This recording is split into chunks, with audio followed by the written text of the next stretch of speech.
Hello everyone, welcome back to JRF Niti. MP SET examination का notification out हो चुका है और आज के सेशन में हम लोग बात करने वाले हैं कौन से ऐसे स्टूडेंट हैं जो नहीं दे सकते एमपी सेट एग्जामिनेशन। बहुत सारे रूल्स हैं जो इस नोटिफिकेशन में लिखे हैं, तो बहुत ईजी भाषा में मैं आपको सारी चीजें समझाने वाली हूँ, तो वीडियो को जरूर लास्ट तक देखिए। सारी चीजों के बारे में हम लोग बात करेंगे। मेरा नाम है जूही जैन एंड आप सभी के लिए सोशियोलॉजी एंड पेपर 1 की क्लासेस में लेती हूँ।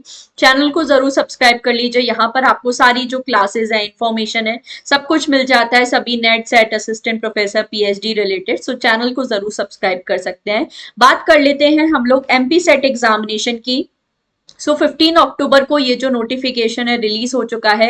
11 जनवरी 2026 को एमपी सेट जो 2025 का जो एग्जामिनेशन है होने वाला है। अब देखो यहाँ पे बहुत सारी चीजें लिखी है, कौन से ऐसे स्टूडेंट्स हैं जो अप्लाई नहीं कर सकते। सबसे मेजर रूल जो यहाँ पर हमें दिया है, अगर कोई ऐसा स्टूडेंट है जो ऑलरेडी किसी पर्टिकुलर सब्जेक्ट में एमपी सेट एग्जामिनेशन या इससे पहले यूजीसी नेट या CSIR net examination already qualify कर चुका है, तो वो इसमें अप्लाई नहीं कर सकते। मतलब यहाँ पे वही कैंडिडेट अप्लाई कर सकते हैं जिन्होंने पहले असिस्टेंट प्रोफेसर की एलिजिबिलिटी वाला कोई जो एग्जाम है पास नहीं किया, जैसे कि यूजीसी नेट, सीएसआईआर नेट या एमपी सेट पहले वाला। सो वो यहाँ पे अप्लाई नहीं कर सकते, ये आपको ध्यान रखना है। जैसे देखो यहाँ पे लिखा है अक्टूबर 2025 से पहले अगर ऐसा कोई अभ्यर्थी है जिन्होंने यूजीसी नेट क्वालिफाई किया है किसी भी पर्टिकुलर सब्जेक्ट में, या सीएसआईआर नेट आपने क्वालिफाई किया है जो साइंसेस के सब्जेक्ट होते हैं, मध्य प्रदेश का सेट एग्जामिनेशन अगर आप पहले भी किसी सब्जेक्ट में क्वालिफाई कर चुके हो, तो आप उसी सब्जेक्ट में वापस से एमपी सेट एग्जामिनेशन के लिए अप्लाई नहीं कर सकते।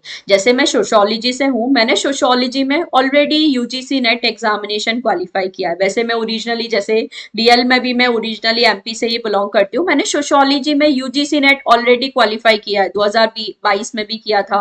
फिर जेआरएफ हुआ था तो जेआरएफ के साथ भी क्वालिफाई हो ही जाता है, तो मैंने ऑलरेडी यूजीसी नेट क्वालिफाई किया है। तो यूजीसी नेट जो एग्जामिनेशन है वो मुझे already all over the India assistant professor बनने के लिए एलिजिबल बना देता है। तो मुझे एमपी सेट एग्जामिनेशन की जरूरत नहीं, क्योंकि यूजीसी नेट का जो सर्टिफिकेट है लाइफ टाइम वैलिड रहता है। तो कभी भी असिस्टेंट प्रोफेसर की अगर पोस्ट आती है तो मैं अपना ये जो यूजीसी नेट सर्टिफिकेट है इसके बेसिस पे कभी भी असिस्टेंट प्रोफेसर पोस्ट के लिए अप्लाई कर सकती हूँ। तो सबसे पहला जो यहाँ पर आप लोगों को रूल है वो यही ध्यान रखना है, अगर आपने ऑलरेडी किसी पर्टिकुलर सब्जेक्ट में UGC net, CSIR net examination अगर आप क्वालिफाई किया हुआ है, या एमपी सेट अगर आप ऑलरेडी किसी सब्जेक्ट में पहले क्वालिफाई कर चुके हो, तो आपको एमपी सेट एग्जामिनेशन देने की जरूरत नहीं है, या बेसिकली आप एमपी सेट एग्जामिनेशन नहीं दे सकते। ये चीज सबसे पहले ध्यान रखनी है। अब इस रूल से रिलेटेड बहुत सारे बच्चों के डाउट्स आ रहे हैं, तो उसके बारे में भी मैं बता देती हूँ। बहुत सारे बच्चे पूछ रहे हैं, अगर हमने पीएचडी ओनली कैटेगरी के लिए क्वालिफाई किया है, जैसे यूजीसी नेट में आप जानते हो 3 कैटेगरी होती हैं, जेआरएफ नेट और पीएचडी, ठीक है।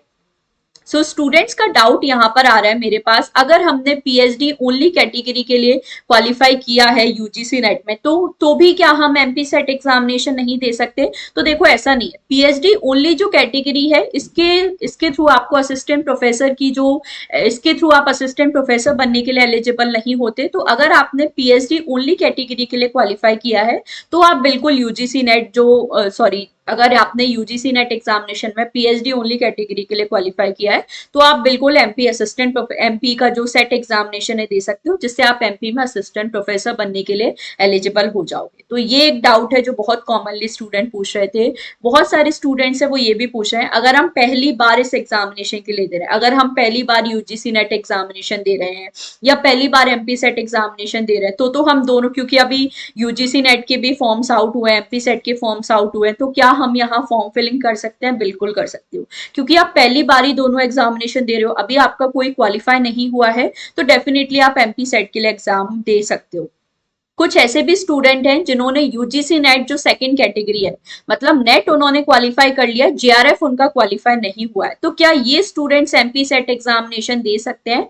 नहीं दे सकते, क्योंकि आपका नेट क्वालिफाइड है। और जैसा कि मैंने बताया, जो नेट है वो आपको all over the India assistant professor बनने के लिए एलिजिबल बनाता है, और असिस्टेंट प्रोफेसर के लिए जो आपका नेट का सर्टिफिकेट है वो लाइफ टाइम वैलिड है। तो आप जेआरएफ के लिए, जेआरएफ अगर चाहते हो तो उसके लिए आप यूजीसी नेट एग्जामिनेशन दोबारा दे सकते हो किसी सब्जेक्ट में, बट एमपी सेट एग्जामिनेशन का जो फॉर्म है वो आप नहीं फिल कर सकते। तो ये चीजें आपको जरूर ध्यान रखनी है। अगर आपका सिंपल सीधी बात है, अगर आपका ऑलरेडी किसी सब्जेक्ट में यूजीसी नेट क्वालिफाई हो चुका है तो आप उस सब्जेक्ट में वापस से एमपी सेट एग्जामिनेशन के लिए अप्लाई नहीं कर सकते। यूजीसी नेट, सीएसआईआर नेट या एमपी सेट ही अगर पहले क्वालिफाई हुआ है तो आप दिसंबर ये जो 2025 एमपी सेट एग्जामिनेशन का फॉर्म है नहीं फिल कर सकते। क्लियरली नोटिफिकेशन में मेंशन है, तो ये गलती मत करना। दूसरी चीज देखो, यहाँ पे मैंने सारी जो नियमित मिनिमम एजुकेशनल क्वालिफिकेशन है, न्यूनतम शैक्षणिक योग्यता है, वो सारी मेंशन की है। और कौन से स्टूडेंट अप्लाई नहीं कर सकते हैं, तो देखो अगर कोई ऐसा स्टूडेंट है, यहाँ पे एमपी में जो रिजर्वेशन है, एमपी के मूल निवासी यहाँ के डोमिसाइल को ही दिया जाएगा। जैसे एमपी में जो ST, OBC, non creamy layer वाले जो स्टूडेंट्स हैं उनको यहाँ पे रिजर्वेशन मिलेगा, पीडब्ल्यूडी वगैरह वालों को। सो यहाँ पे ध्यान रखना कि अगर जो रिजर्व कैटेगरी के स्टूडेंट्स हैं और जो अनरिजर्व्ड हैं, जो यूआर कैटेगरी के स्टूडेंट्स हैं, उनके मिनिमम 55% मार्क्स होने चाहिए। साथ ही जो ईडब्ल्यूएस कैटेगरी के स्टूडेंट्स हैं उनके भी मिनिमम 55% मार्क्स होने चाहिए। अगर आपके इतने मार्क्स नहीं है पोस्ट ग्रेजुएशन में तो आप फिर एमपी सेट एग्जामिनेशन का फॉर्म फिल नहीं कर पाओगे। तो मिनिमम 55% मार्क्स होने चाहिए अगर आप general category, general EWS category को बिलोंग करते हो पोस्ट ग्रेजुएशन में, तो ही आप एमपी सेट एग्जामिनेशन के लिए अवेलेबल हो।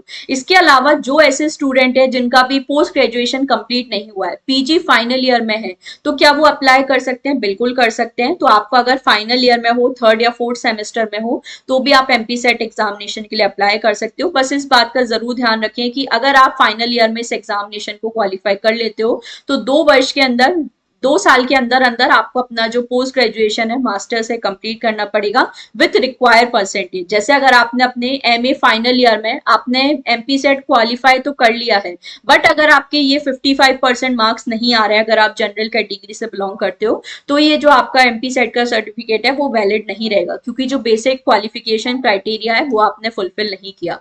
तो ये चीज जरूर ध्यान रखना, जो जनरल कैटेगरी के लोग हैं उनके 55% होने चाहिए, और जो रिजर्व कैटेगरी को बिलोंग करते हैं, जैसे ओबीसी कैटेगरी में के जो हैं, ओबीसी नॉन क्रीमी लेयर वाले जो स्टूडेंट हैं, एससी एसटी कैटेगरी के जो स्टूडेंट हैं जो ओरिजिनली एमपी से बिलोंग करते हैं, उनके लिए मिनिमम 50% मार्क्स होने चाहिए, तभी आप इस एग्जामिनेशन का फॉर्म फिल कर पाओगे। अदरवाइज आप एमपी सेट एग्जामिनेशन नहीं दे सकते।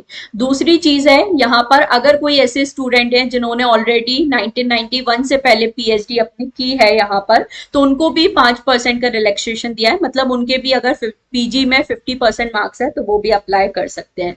इसके अलावा एक और चीज है, क्या दूसरे स्टेट के कैंडिडेट अप्लाई कर सकते हैं? बिल्कुल कर सकते हैं। किसी दूसरे स्टेट के कैंडिडेट भी एमपी सेट एग्जामिनेशन के लिए अप्लाई कर सकते हैं, बट यहाँ पे ध्यान रखना आप जनरल कैटेगरी में ही कंसीडर किए जाओगे। आपकी स्टेट का जो रिजर्वेशन क्राइटेरिया है वो एमपी में अप्लाई नहीं होगा। तो ये चीज आपको जरूर ध्यान रखनी है। आप यहाँ पे जनरल कैटेगरी में अप्लाई करोगे और मिनिमम 55% मार्क्स होनी चाहिए।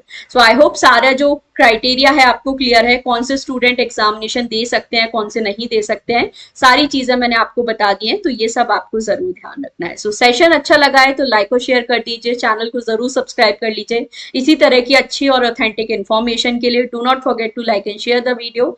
Thank you so much for watching.